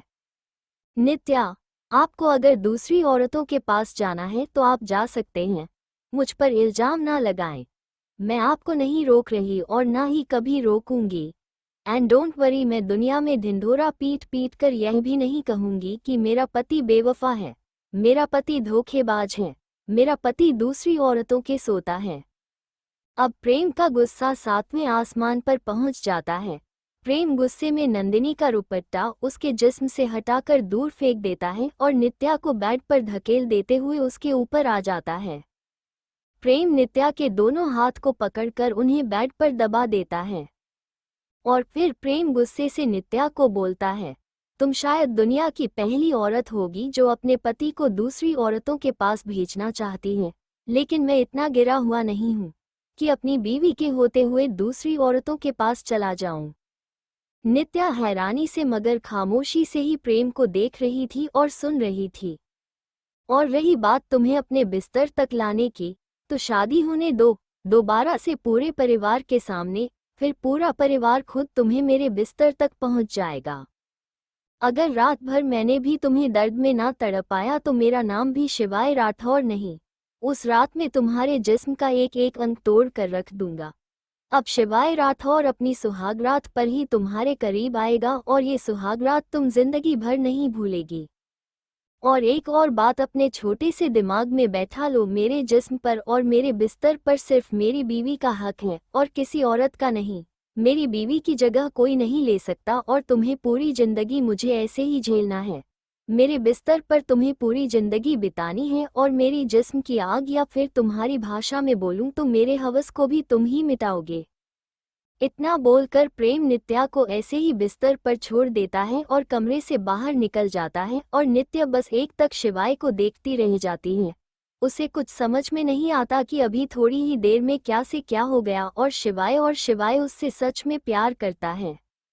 जब शिवाय नित्या के करीब होकर उसे हवस, बिस्तर, जिस्म की आग ऐसी बातें बोल रहा था, तब भी उसकी आंखों में हवस नहीं बल्कि प्यार ही नजर आ रहा था। तड़प नजर आ रही थी अपने प्यार को पाने की। और अब नित्या को भी अपने कहे गए शब्दों पर शर्मिंदगी महसूस होती है।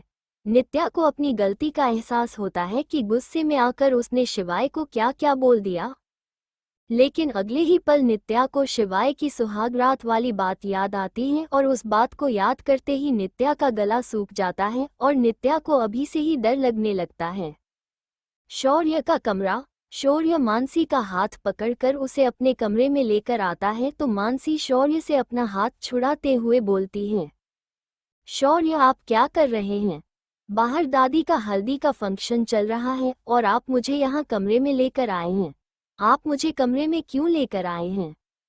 शौर्य मानसी की कमर में हाथ डालकर उसे खुद से चिपका लेता है और बहुत ही प्यार से मानसी के गाल को सहलाते हुए बोलता है, क्योंकि मुझे तुम्हारे साथ अकेले में समय बिताना था, तुमसे ढेर सारी बातें करनी थी, प्यार करना था तुम्हें।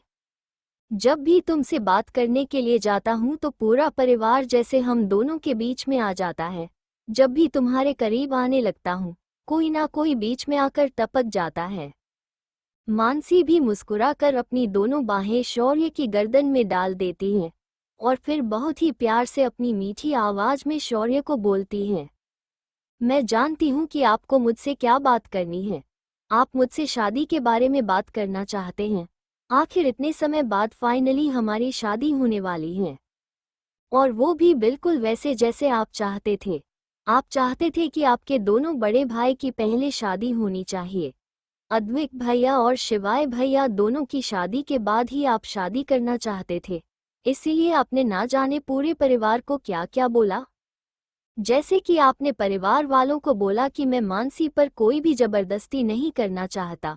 मानसी अपनी मर्जी से अगर हाँ करेगी तो मैं मानसी से शादी करूंगा। जबकि आप पहले से जानते थे कि मैं आपसे बहुत प्यार करती हूँ। फिर भी आपने परिवार के सामने बोला कि आप मेरे साथ कोई जबरदस्ती नहीं करना चाहते, और जबकि मैं आपसे शादी करने के लिए कब से तैयार थी। लेकिन अपने भाइयों की शादी कराने से पहले आप शादी नहीं करना चाहते थे और यह बात पूरा परिवार भी जानता था। लेकिन फिर भी सभी लोग ऐसे जताते थे जिससे कि वो लोग हमारे बारे में कुछ जानते ही ना हो, और दादी जी तो मुझ पर ऐसे हक जता दिए हैं जैसे कि मैं उनकी होने वाली बहू नहीं, मैं उनकी हो चुकी बहू हूँ। फिर नित्या दादी की एक्टिंग करते हुए बोलती है, हमारा पोता आपकी वजह से नाराज है तो जाए मनाए उन्हें। और ऐसे ही बोलते हुए मानसी शौर्य के सीने से लग जाती है और शौर्य भी मानसी को अपने सीने में छुपा लेता है, और दोनों जैसे एक दूसरे में ही खो गए थे। दूसरी तरफ से बाहर गार्डन में हल्दी की रस्म पूरी हो चुकी थी और सभी औरतें एक दूसरे से बातें करने में लगी हुई थी, और आरती जी की तीनों बहुएं उनकी आगे की रस्में करा रही थी। तभी जानवी बोलती है, खुशी और कियांश तो यहाँ पर दिखाई दे रहे हैं, लेकिन शिवाय, नित्य, मानसी और शौर्य कहीं दिखाई नहीं दे रहे, और अद्विक और नंदिनी तो बाहर गए हैं और बाकी के चारों का कुछ पता ही नहीं है। तभी नैना बोलती है, क्योंकि इस परिवार के बेटे सभी के सभी अपने बाप पर गए हैं। या तो सारे दिन उनसे काम करवा लो या फिर अपनी अपनी होने वाली बीवियों को परेशान करवा लो, जैसे इनके बाप हमें परेशान करते थे। क्यों शुभांगी भाभी? वैसे अर्जुन भैया तो आपको आज भी वैसे ही परेशान करते हैं जैसे पहले घर पर थे। आपकी गर्दन पर बने लव बाइट्स अर्जुन भाई आपकी प्यार की निशानियां सब जाहिर करती हैं। इतना बोलकर जानवी और नैना दोनों ही हंसने लग जाती हैं, तो शुभांगी उन्हें घूर कर देखते हुए बोलती है, बिल्कुल सही बोल रही हो तुम दोनों। वैसे भी हर्षित भैया और काव्यांश भैया ने तो तुम दोनों को जैसे हाथ लगाना बंद ही कर दिया है। तभी तो नैना तुमने इतना छोटे गले का ब्लाउज पहना हुआ है ताकि अपनी गर्दन और कॉलरबोन पर बने लव बाइट्स को छुपा सको। और जानवी तुमने कितना फाउंडेशन और कितना कंसीलर लगाया है अपने निशान को छुपाने के लिए। शुभांगी की बात सुनकर दोनों ही हंसना बंद कर देती हैं और अपनी नजरें शर्म से चुराने लगती हैं। तभी शुभांगी आगे बोलती है, क्या हुआ, अब तुम दोनों चुप क्यों हो गई? तभी जानवी और नैना बोलती है, भाभी आपको कैसे पता चल जाता है सब कुछ? शुभांगी, क्योंकि जो तुम दोनों जलती हो वह मैं भी झेलती हूँ, इसलिए मुझे सब पता चल जाता है। और इतना बोलकर अब तीनों के ही चेहरे पर मुस्कान आ जाती है। फिर नैना मुस्कुराते हुए बोलती है, बिल्कुल सही बोल रही हो भाभी, ये हमें इस उम्र में भी छोड़ते नहीं हैं, तो अब बताइए इनकी बेटों का क्या हाल होगा? इतना बोलकर तीनों ही हंसने लग जाती हैं और ऐसे ही हंसते बोलते हुए मेहंदी का फंक्शन भी खत्म हो जाता है। और फिर अद्विक और नंदिनी भी राठौर मेंशन आ जाते हैं। हल्दी का फंक्शन खत्म हो चुका था और ज्यादातर मेहमान जा चुके थे। सभी लोग ड्राइंग रूम में बैठे हुए आपस में बातें कर रहे थे कि तभी अद्विक नंदिनी को लेकर राठौर मेंशंस में आ जाता है। अद्विक नंदिनी को ड्राइंग रूम में ही सबके सामने लाते हुए शुभांगी को बोलता है, माँ नंदिनी शादी करने के लिए तैयार है, आप चाहें तो खुद नंदिनी से इस बारे में पूछ सकते हैं। नंदिनी जो कब से सर झुका कर खड़ी थी, शुभांगी अपनी जगह से खड़े होकर नंदिनी के सामने आकर खड़ी हो जाती हैं और 2 उंगलियों से नंदिनी के चेहरे को ऊपर करते हुए नंदिनी से बोलते हैं, बताओ मुझे नंदिनी, क्या तुम अपनी मर्जी से अद्विक से शादी करने के लिए तैयार हो? शुभांगी लगातार नंदिनी की आंखों में सच देखने की कोशिश कर रही थी, और नंदिनी की आंखों में शिवाय मजबूरी के शुभांगी को और कुछ नजर नहीं आ रहा था। नंदिनी खामोश ही खड़ी थी और सभी लोग नंदिनी को ही देख रहे थे। शुभांगी फिर से अपनी आवाज में थोड़ा वजन डालकर नंदिनी से पूछती है, क्या तुम अपनी मर्जी से अद्विक शादी करने के लिए तैयार हो? क्या अद्विक तुम्हारे साथ किसी भी तरह की जोर जबरदस्ती कर रहा है? अगर ऐसा है तो तुम बेझिझक हमें बता सकती हो। नंदिनी एक नज़र अद्विक को देखती है और फिर शुभांगी को देखती है और वापस से अपना सर झुका कर नंदिनी धीरे से बोलती है, हम अपनी मर्जी से इन्हों से शादी करने के लिए तैयार हैं। इन्होंने किसी भी तरह की जबरदस्ती हमारे साथ नहीं की है। नंदिनी की बात सुनकर अद्विक के चेहरे पर स्माइल आ जाती है और बाकी का सारा परिवार भी खुश हो जाता है। लेकिन शुभांगी को कुछ ना कुछ गड़बड़ लग रही थी और शुभांगी अद्विक को भी सवारिया नजरों से देख रही थी। लेकिन अभी शुभांगी किसी से कुछ नहीं कहती। शुभांगी अपने मन में सोचती है कि नंदिनी से अकेले में इस बारे में बात करेगी। तभी आरती जी अपना एक फरमान जारी करती हैं कि सभी लड़कियां अब से एक साथ रहेंगे और सभी आदमी एक साथ रहेंगे। लड़की और लड़कियां कोई भी एक साथ नहीं रहेगा। और फिर आरती जी डांटते हुए शौर्य को बोलती हैं, शौर्य तुम भी मानसी से दूर रहोगे। अगर तुम मानसी के कमरे के आसपास भी नजर आए तो अच्छा नहीं होगा। समझ जाना, फिर हम तुम दोनों की शादी नहीं कराएंगे। तभी शौर्य बहुत ही नॉर्मल आवाज में जवाब देता है, ठीक है दादी, जैसा आप चाहेंगे वैसा ही होगा। मैं मानसी से शादी तक दूर रहूंगा, लेकिन शादी के बाद मानसी से एक पल के लिए भी दूर नहीं रहूंगा। शादी के बाद मानसी को मेरे पास मेरे साथ ही रहना होगा। शौर्य की बात सुनकर मानसी को बहुत शर्म आती है और बाकी का परिवार भी शौर्य को हैरान नजरों से देखने लगता है कि शौर्य कितना फ्री होकर मानसी के बारे में बातें कर रहा है। फिर सारा परिवार अपने मुंह पर हाथ रखकर अपनी हंसी को कंट्रोल करने की कोशिश करता है। तभी हल्का सा मुस्कुराते हुए नित्या भी शौर्य और मानसी को देख रही थी। तभी नित्या की नज़र शिवाय पर जाती है तो शिवाय नित्या से अपनी नज़र फेर लेता है और ये देखकर नित्या को बहुत ही अजीब लगता है। और फिर थोड़ी देर बाद नित्या समझ जाती है कि शिवाय उससे नाराज है, लेकिन नित्या शिवाय को इग्नोर कर देती है और शिवाय को भी यह बात बहुत बुरी लगती है और शिवाय गुस्से में अपने हाथ की मुट्ठी बनाकर वहां से चला जाता है। आरती जी का फरमान सुनकर शुभांगी बहुत ही परेशान नजर आ रही थी।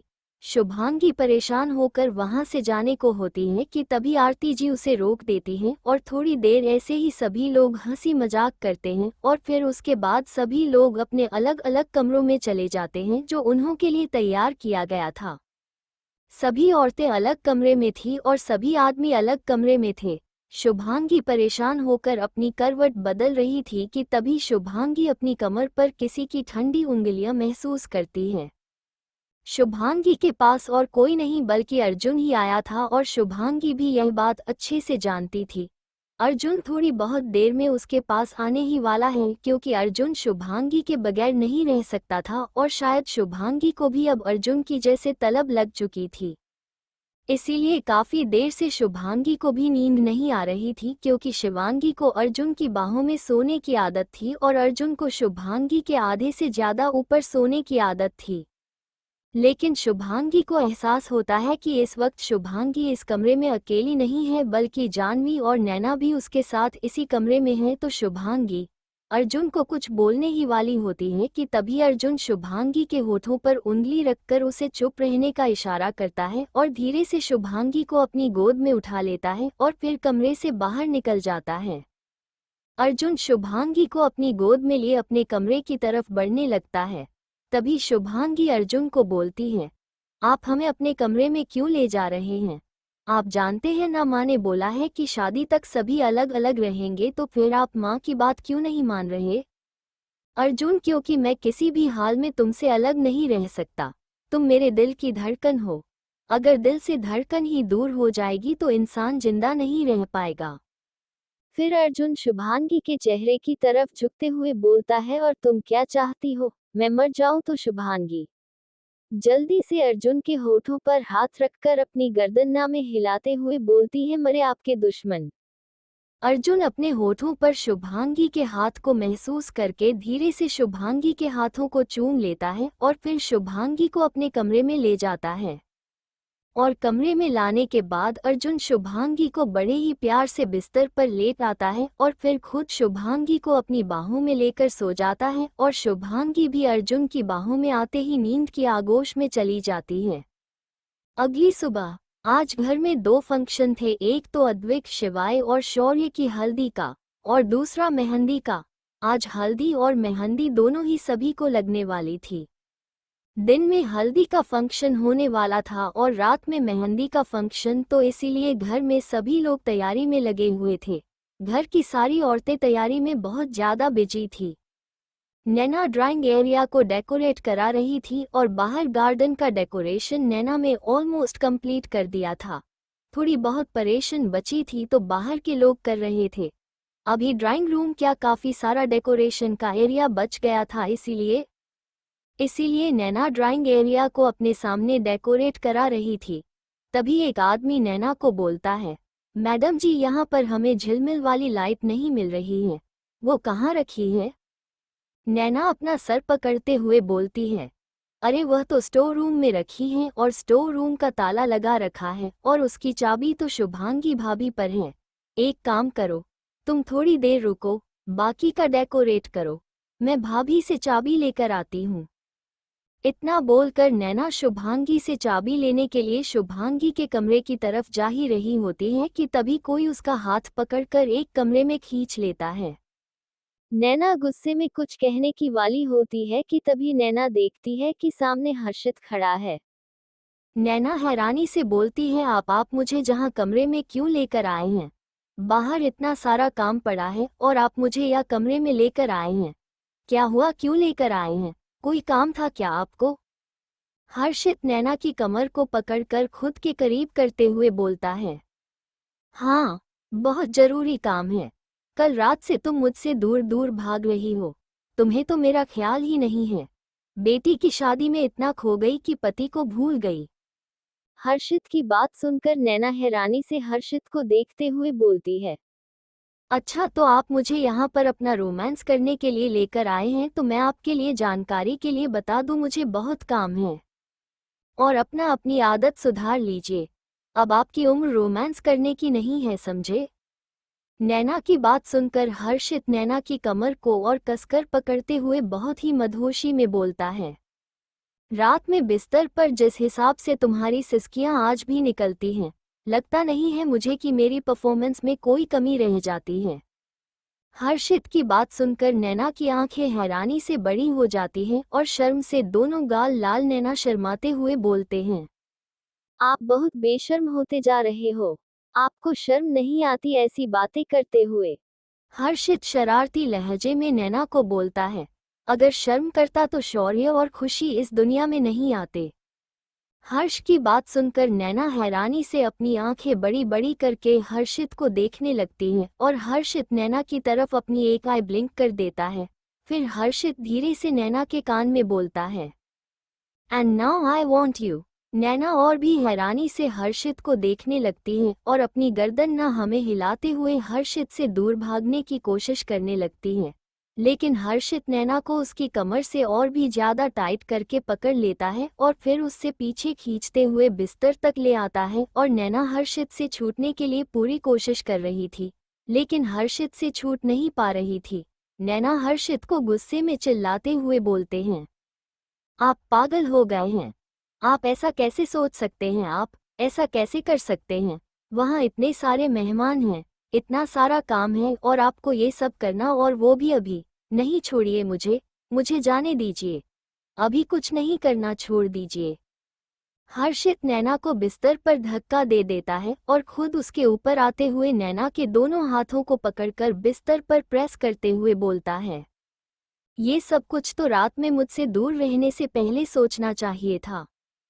क्या जरूरत थी मुझसे दूर रहने की? रात में मेरे पास आ सकती थी ना, लेकिन नहीं तो रात भर मेरे पास नहीं आई, बिना मेरे बारे में सोचे कि जब तक तुम मेरे पास नहीं आओगी तो मुझे सारी रात नींद नहीं आएगी, और मैं सारी रात नहीं सोया हूँ सिर्फ तुम्हारी वजह से, तो इसकी सजा तो तुम्हें मिलेगी ना। इतना बोलकर हर्षित नैना के होठों पर अपने होंठ रख देता है और बहुत ही अग्रेसिव होकर नैना के होठों को स्मूच करने लगता है। नैना बार बार अपना चेहरा हिला रही थी, हर्षित से दूर जाने के लिए उसकी बाहों में झटपट आ रही थी। नैना जितना हर्षित से छूटने की कोशिश करती है, हर्षित उतना ही नैना को टाइटली पकड़ता है। हर्षित नैना को किस करते हुए नैना की साड़ी का पल्लू उसके कंधे से हटा देता है और अपने एक हाथ को नैना की ब्रेस्ट पर रखते हुए उसे जोर से प्रेस करने लगता है। नैना को अपने होठों पर भी बहुत दर्द हो रहा था और अपनी ब्रेस्ट पर भी दर्द हो रहा था। हर्षित अपने हाथ को उसकी कमर के पीछे में रहते हुए नैना के ब्लाउज का हुक खोल देता है और फिर नैना के ब्लाउज को निकाल देता है और नैना के ब्रा को भी निकाल देता है और अपने हॉट नैना की कॉलर बोन और गर्दन पर किस करते हुए नीचे आता है और नैना की ब्रेस्ट को मुंह में लेकर उसे शक करने लगता है। दूसरी तरफ बाहर सारे फंक्शन की तैयारी हो चुकी थी और हल्दी के लिए सभी लोग बाहर गार्डन में आ चुके थे। शुभांगी और जानवी दोनों ही नैना को ढूंढ रहे थे, लेकिन नैना कहीं नहीं मिल रही थी। तब शुभांगी को ध्यान आता है कि हर्षित भी कहीं दिखाई नहीं दे रहा और यह समझते ही शुभांगी को देर नहीं लगती कि नैना और हर्षित दोनों ही गायब हों तो दोनों साथ में ही होंगे। इसीलिए शुभांगी मुस्कुराकर सारे काम करने लगती हैं और रस्मों को भी शुरू करवा देती हैं। मानसी, नंदिनी और नित्या तीनों ही पीले रंग के साड़ी में बहुत ही खूबसूरत लग रही थी और दूसरी तरफ हमारे तीनों लड़के भी किसी से कम नहीं लग रहे थे। लड़कियां अगर खूबसूरत लग रही थी तो लड़के भी हैंडसम लग रहे थे। लड़कियां जहां खूबसूरती का जाल भी खेल रही थी तो लड़के भी अपनी गुड लुक्स का कहर ढा रहे थे। तीनों के लिए अलग अलग 3 स्टेज सजाई गई थी और तीनों के लिए ही बीच में कपड़े के पर्दे की एक दीवार बनाई गई थी। तीनों कपल अपनी अपनी स्टेज पर बैठे हुए थे और सभी लोग उन्हें हल्दी लगा रहे थे। मानसी और शौर्य तो एक दूसरे को देखकर मुस्कुरा रहे थे और एक दूसरे पर कुछ ना कुछ कमेंट भी कर रहे थे। दूसरी तरफ नंदिनी खामोशी से बैठी हुई थी और अद्विक बहुत ही इंटेंस नजरों से नंदिनी को देख रहा था, क्योंकि पीले रंग की साड़ी में नंदिनी बला की खूबसूरत लग रही थी और जिसने ऑफ शोल्डर ब्लाउज पहना हुआ था जिसमें उसके गोरे कंधे साफ दिखाई दे रहे थे जिन पर हल्दी लगाई जा रही थी। और दूसरी तरफ हमारे नित्य जो शिवाय को देख रही थी, लेकिन शिवाय उससे नजरें फेर कर मुंह फुलाकर बैठा हुआ था और नित्या बहुत अच्छे से समझ रही थी कि शिवाय उससे नाराज है, लेकिन नित्य को समझ नहीं आ रहा था कि वो क्या करे। क्या उससे शिवाय को मनाना चाहिए या फिर उसे उसके हाल पर छोड़ देना चाहिए। नित्या बहुत ज्यादा कंफ्यूज थी, उसे समझ नहीं आ रहा था कि वो क्या करे। फिलहाल नित्या खामोशी से ही बैठी रहती है और धीरे धीरे सभी लोग आग पर तीनों कपल्स को हल्दी लगाने लगते हैं। हर्षित का कमरा। हर्षित ने नैना के बचे हुए सारे कपड़े उतार दिए थे और अब हर्षित नैना को छोड़कर नैना से अलग होता है और अपने कपड़े भी उतारने लगता है। नैना हर्षित को देखते हुए बोलती है, मान जाए ना, बाहर फंक्शन चल रहा है और आप ये सब करने में लगे हुए हैं। सभी लोग हमें ढूंढ रहे होंगे, हमारा इंतजार कर रहे होंगे। आखिर हमारे बेटे की भी हल्दी है, आप समझ क्यों नहीं रहे हैं। हर्षित नैना के होठों पर उंगली रखते हुए नैना के ऊपर झुककर बोलता है, सभी लोग जो कर रहे हैं उन्हें करने दो और मुझे जो चाहिए वो मुझे लेने दो, क्योंकि जब तक मुझे तुम नहीं मिल जाती मुझे चैन नहीं मिलेगा और मुझे अपने आप को सुकून पहुंचाने के लिए तुम्हारी जरूरत है। तो चुपचाप मेरा साथ दोगी तो तुम्हें भी अच्छा लगेगा, वरना तुम्हें मुझे झेलना ही पड़ेगा। इतना बोलकर हर्षित वापस से नैना के होठों को जोर से स्मूच करने लगता है और नैना के मुंह में अपनी जीभ को इंटर करके नैना की जीभ के साथ उलझाकर उसे भी स्मूच करने लगता है।